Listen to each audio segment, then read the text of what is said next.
Disabled veterans home surrounded by thugs. Trucker saw his flag. Got on CB radio. 20 rigs responded the American flag was hanging upside down at 11:43 p.m. The universal distress signal that most people don't recognize anymore. But Marcus Ironhorse Sullivan knew exactly what it meant because he'd been a Marine before he was a trucker, had served 2 tours in Iraq before the highway became his mission. And when he saw that flag illuminated by his headlights, as he rolled down County Road 47 in rural Oklahoma, his blood went cold and his foot hit the brake, and every instinct honed by years of combat and brotherhood screamed that someone was in trouble. Someone needed help. Someone was making a desperate plea that couldn't be ignored. The small house sat 50 yards off the road, a modest single-story with peeling paint and a wheelchair ramp leading to the front door, and surrounding it were 6 vehicles, their occupants visible in the porch light, young men with aggressive postures circling like wolves, and Marcus could see an older man in a wheelchair on the porch, his back against the door, his hands raised in a gesture that was half surrender and half defiance. Marcus pulled his Peterbilt onto the shoulder, killed the engine but left the lights on. High beams pointed directly at the house like spotlights on a stage, and he grabbed his CB radio, with hands that were steady despite the adrenaline flooding his system.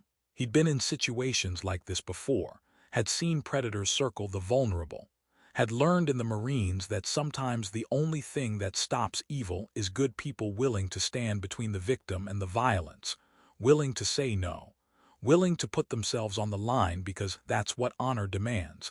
That's what the oath requires. That's what being human means when you strip away all the excuses and justifications and comfortable distance that lets people look away from suffering. Breaker, breaker. This is Ironhorse on County Road 47 about 15 miles south of Tulsa, and I got an emergency situation that requires immediate backup from any driver within range. I'm looking at what appears to be a disabled veteran in distress, multiple hostiles surrounding his property, and I need every rig that can get here to respond now, because this is going sideways fast, and I'm not letting this man face this alone. If you can hear me, if you're anywhere near Tulsa, I need you rolling to my location immediately. This is not a drill. This is not a request.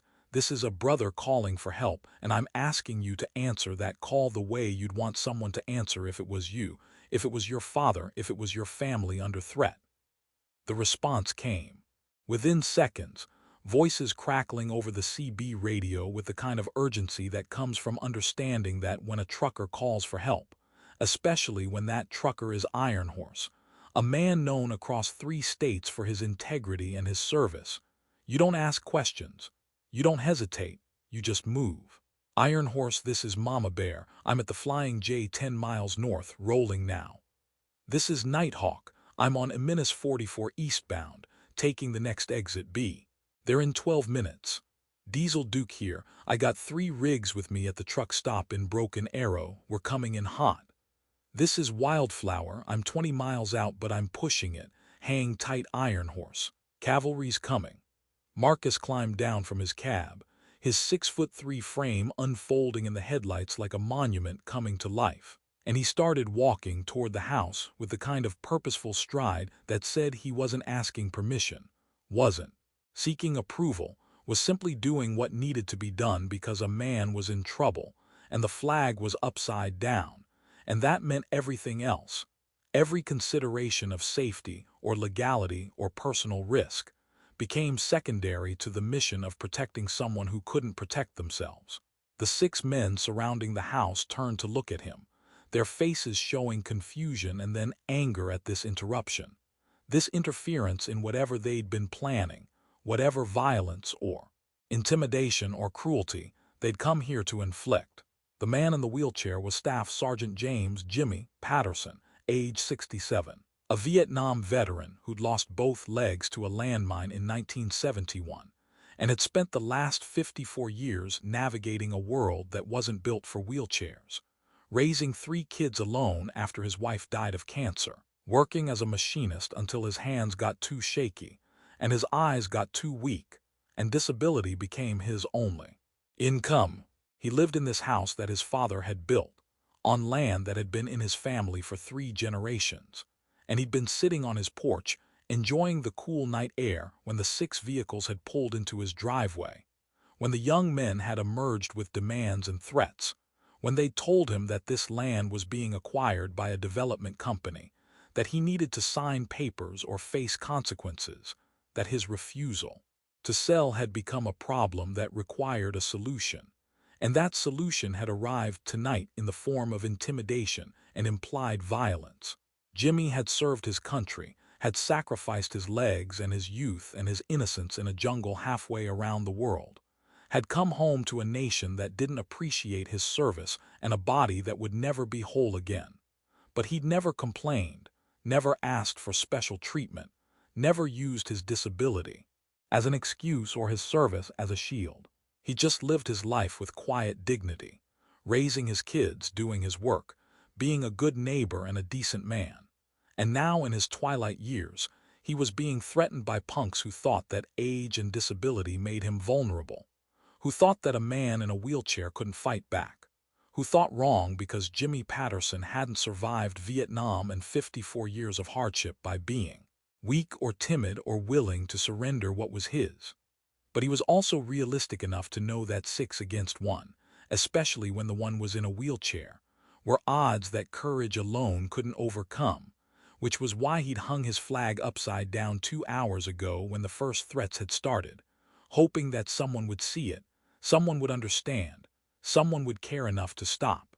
And now someone had, this massive trucker walking toward his house like an avenging angel, and Jimmy felt something he hadn't felt in hours. Hope. Marcus reached the edge of Jimmy's property and stopped, his voice carrying across the yard with the kind of authority that comes from years of commanding respect in dangerous situations. "Gentlemen, I'm going to need you to step away from this man's property and explain what's happening here.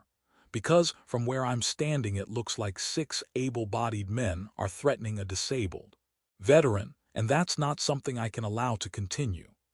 The tallest of the 6 men, a kid in his mid-20s with a shaved head and a neck tattoo, stepped forward with the kind of swagger that comes from never having faced real consequences, never having encountered someone who wouldn't back down, never having learned that intimidation only works on people who are intimidated. "This is private property and private business, trucker.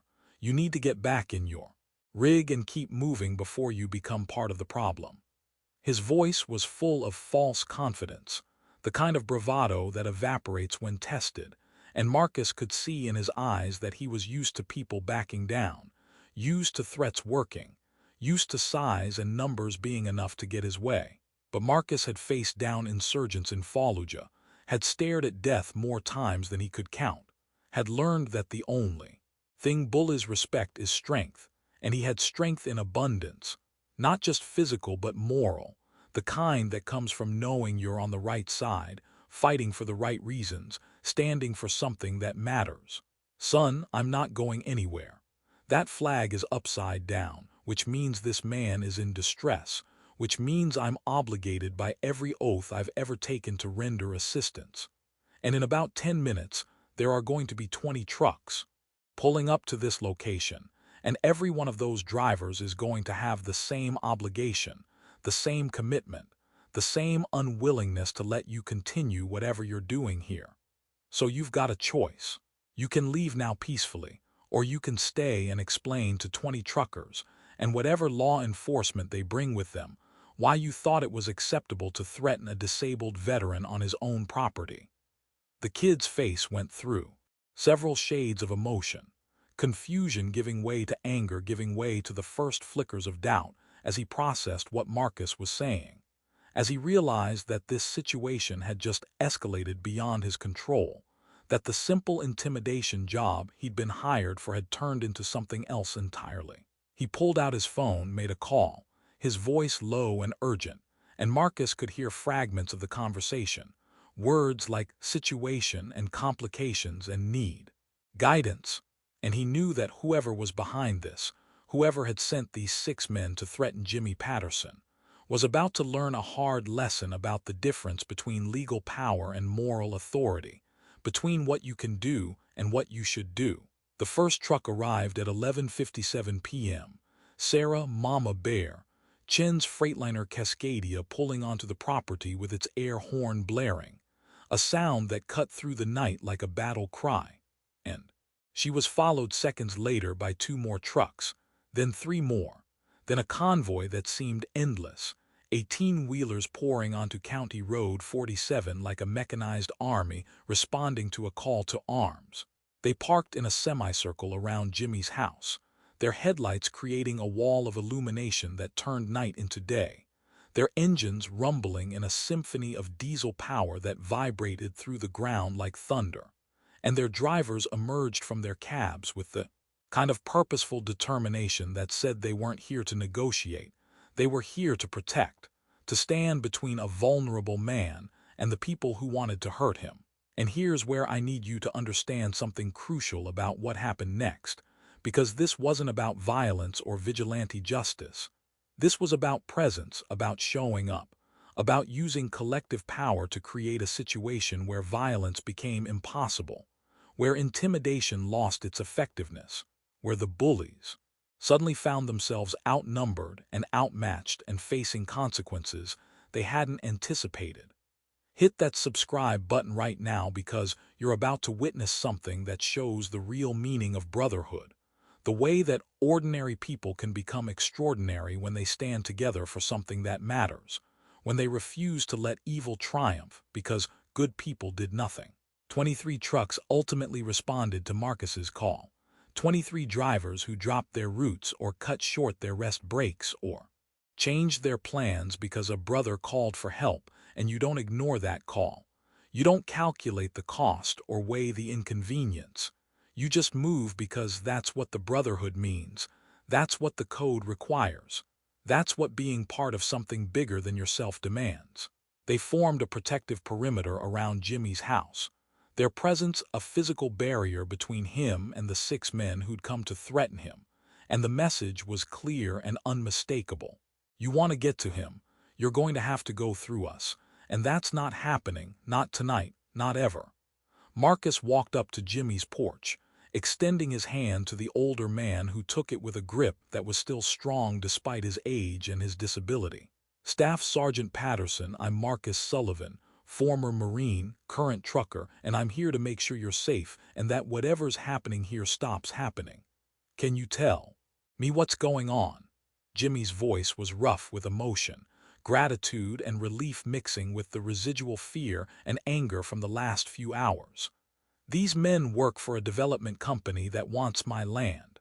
They've been pressuring me to sell for 6 months, making offers, sending letters, calling at all hours. I kept saying no because this is my home, this is my family's land, and I'm not leaving.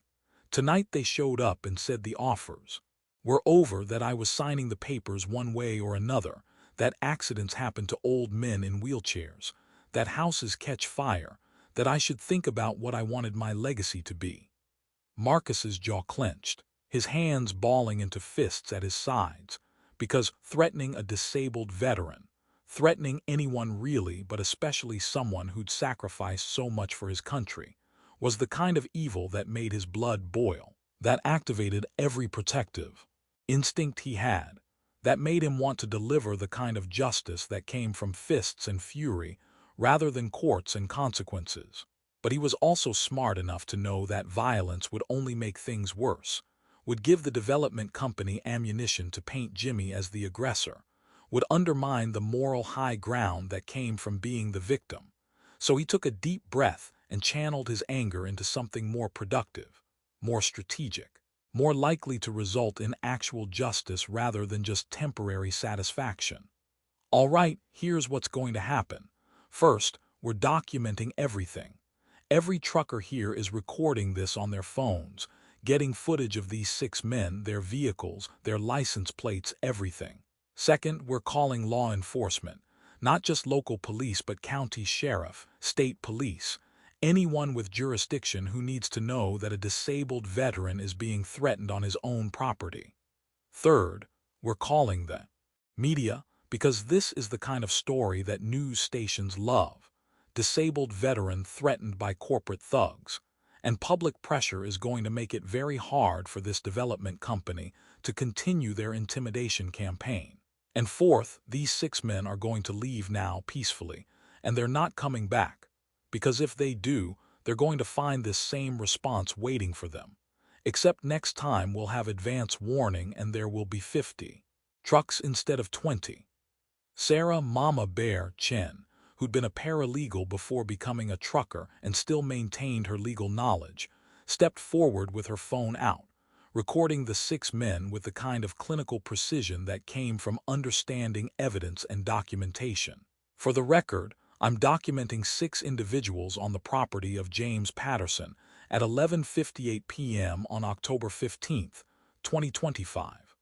These individuals have been identified as employees or contractors of Midwest Development Corporation, and they are here allegedly to coerce Mr. Patterson into selling his property through threats and intimidation. Mr. Patterson is a disabled veteran, a protected class under multiple federal and state laws, and any attempt to force him off his property through duress constitutes multiple felonies including elder abuse, disability discrimination, and criminal threatening. Every person here is a witness, and this footage is being uploaded to cloud storage in real time, so even if you confiscate phones or destroy evidence, the documentation exists and will be provided to law enforcement and legal counsel. The 6 men were looking increasingly uncomfortable, their aggressive postures deflating like punctured tires, their eyes darting between the trucks and the cameras, and each other as they realized that what was supposed to be a simple intimidation job had turned into a documented crime scene with dozens of witnesses and multiple recording devices capturing every moment. The kid with the neck tattoo made another phone call, his voice even more urgent now, and Marcus could hear him explaining the situation to whoever was on the other end. Could hear the panic creeping into his voice as he realized that he'd been sent to do something illegal, and now he was facing consequences that his employer probably hadn't warned him about, hadn't prepared him for, hadn't considered, because corporate criminals rarely think about what happens when their victims fight back. The local police arrived at 12:14 a.m., 2 patrol cars pulling onto the property with lights flashing, and the officers emerged looking confused by the scene before them. A small house surrounded by 18-wheelers, a disabled veteran on his porch, 6 young men looking guilty and scared, and 23 truckers standing in formation like a civilian army. The senior officer, a sergeant named Tom Bradley who'd been with the department for 20 years, approached Marcus with a mixture of wariness and curiosity. "Someone want to tell me what's going on here?" Marcus explained the situation clearly and concisely, pointing out the upside-down flag, explaining Jimmy's account of the threats, showing the documentation that Sarah had compiled, introducing Jimmy as a Vietnam veteran who was being threatened on his own property. Sergeant Bradley's expression darkened as he listened, his professional demeanor giving way to personal anger because he was also a veteran, had served in Desert Storm, and the idea of someone threatening a disabled vet made him want to forget his badge and handle this the old-fashioned way. But he was also a professional, so he turned to the 6 young men and asked them to explain their presence, to justify why they were on this property at midnight, to provide some innocent explanation for what looked very much like criminal activity. The 6 men's story fell apart under questioning, their explanations contradictory and defensive, their body language screaming guilt and fear. And within 20 minutes, Sergeant Bradley had arrested all 6 of them on charges of criminal threatening, trespassing, and conspiracy to commit elder abuse. They were handcuffed and placed in patrol cars, their vehicles impounded as evidence, their phones confiscated for forensic analysis, and their employer's information documented for follow-up investigation. The kid with the neck tattoo was crying by the time he was put in the patrol car, the reality of facing felony charges apparently more than his bravado could handle, And Marcus felt no sympathy because actions have consequences and threatening disabled veterans should have severe consequences, should result in the kind of punishment that makes others think twice before attempting similar crimes. But the arrests were just the beginning of the accountability. Sarah had already contacted 3 news stations, sending them the footage and the story, and by 1 a.m. reporters were arriving at Jimmy's property, interviewing the truckers, interviewing Jimmy, documenting the scene for the morning news. The story went viral by dawn. Disabled veteran saved by trucker brotherhood after corporate thugs threaten his home. It was picked up by national outlets, shared millions of times on social media, became a rallying cry for people who were tired of corporations bullying vulnerable individuals, tired of the powerful preying on the powerless, tired of a system that seemed designed to protect property rights over human rights. The development company, Midwest Development Corporation, tried to distance themselves from the incident, issuing a statement claiming that the 6 men were independent contractors acting outside their authority, that the company had no knowledge of the threats, that they were cooperating fully with law enforcement. But Sarah's legal research had uncovered a paper trail of emails and text messages between the company and the 6 men, documentation of payments and instructions, evidence that the intimidation campaign had been orchestrated and approved at the corporate level. She turned this evidence over to the district attorney's office, and within a week, the company's CEO and 2 senior executives were facing criminal charges of conspiracy and racketeering.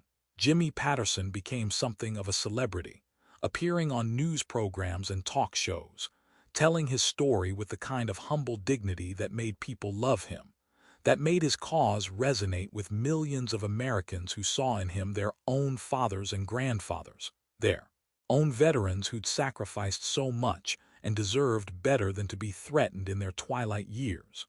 He was offered pro bono legal representation by 3 different law firms, all of them eager to take on the development company, to sue for damages and emotional distress and violation of civil rights.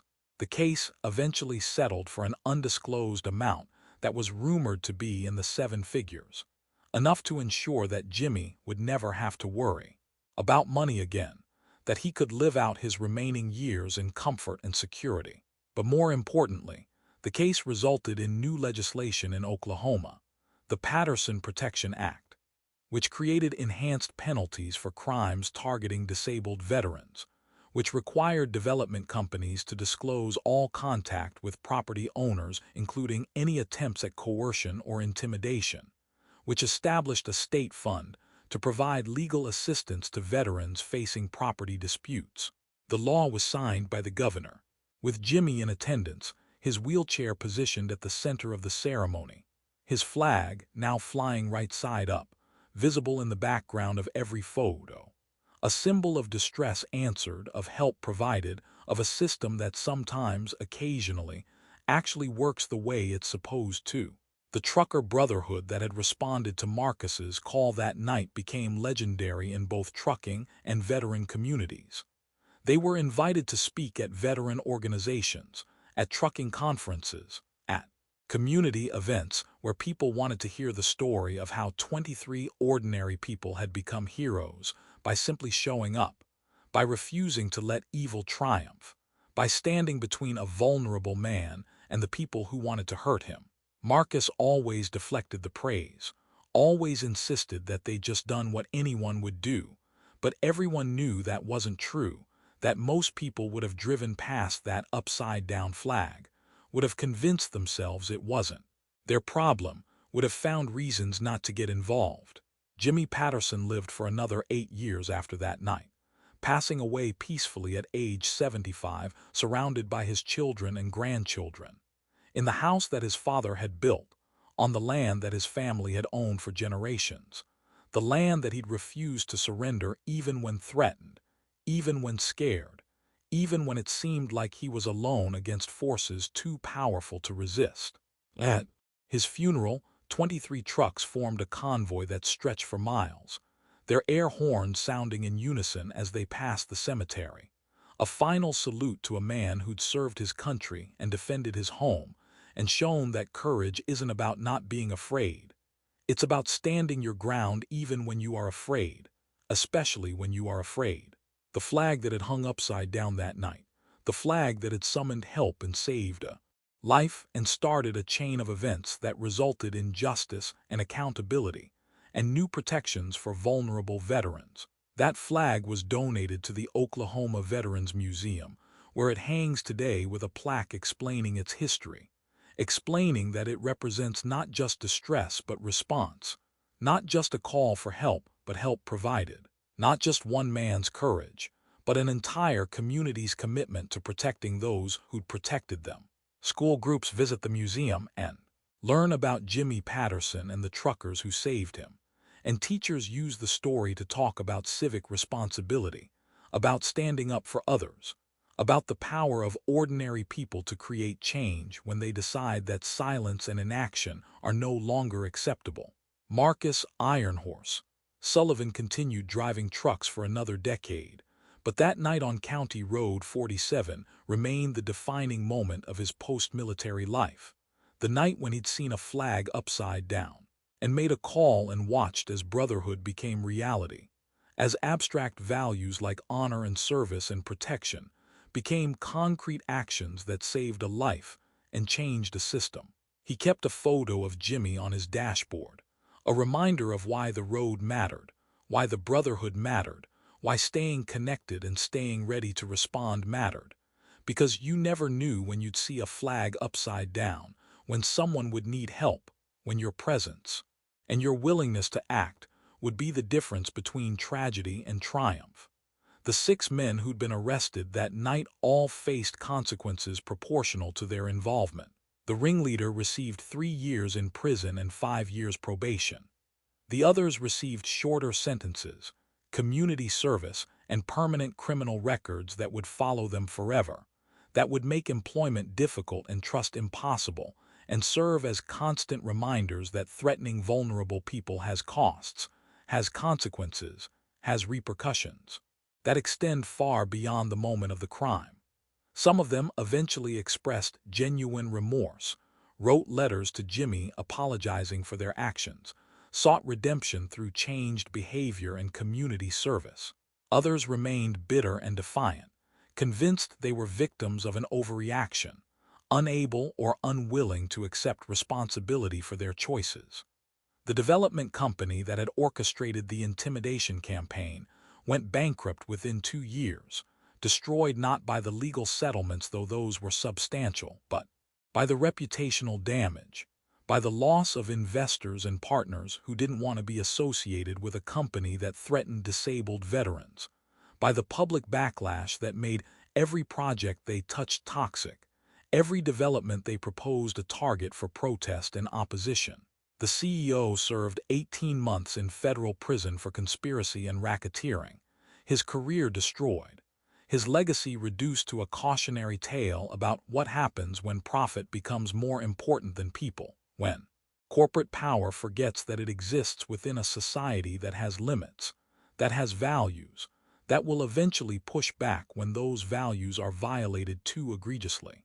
And somewhere in Oklahoma on County Road 47, there's a small house with a wheelchair ramp and a flagpole, and the flag flies right side up now, has flown right side up for years. A symbol of a crisis resolved, of help provided, of a system that sometimes works when people make it work, when they refuse to accept injustice, when they answer the call for help with presence and action, and unwavering commitment to protecting the vulnerable. The house is owned by Jimmy's daughter now, and she maintains it as a memorial to her father, and sometimes truckers still pull over when they pass, still stop to pay their respects, still remember the night when one of their own saw a flag upside down and made a call and proved that the brotherhood of the road is more than just talk, more than just CB radio chatter, more than just a romantic notion about community and connection. It's real, it's powerful. It's the promise that when you're in distress, when you need help, when you're facing forces too strong to resist alone, you're not alone, because somewhere out there is someone who will see your signal, who will make the call, who will bring the cavalry, who will stand between you and the darkness and say no, not today, not on my watch, not while I'm here to do something about it. That's the promise of the flag, the promise of the brotherhood, the promise that we keep to each other when we remember that we're all just trying to make it through this life with some dignity intact. And sometimes the most important thing we can do is be there for someone else, to answer their call, to show up when it matters, to prove that honor and service and protection aren't just words, they're actions, they're choices. They're the difference between a world where the powerful prey on the vulnerable and a world where the vulnerable are protected by people who remember what it means to be human, to be decent, to be part of something bigger than ourselves, something that matters, something worth fighting for, something called community, brotherhood, family, home.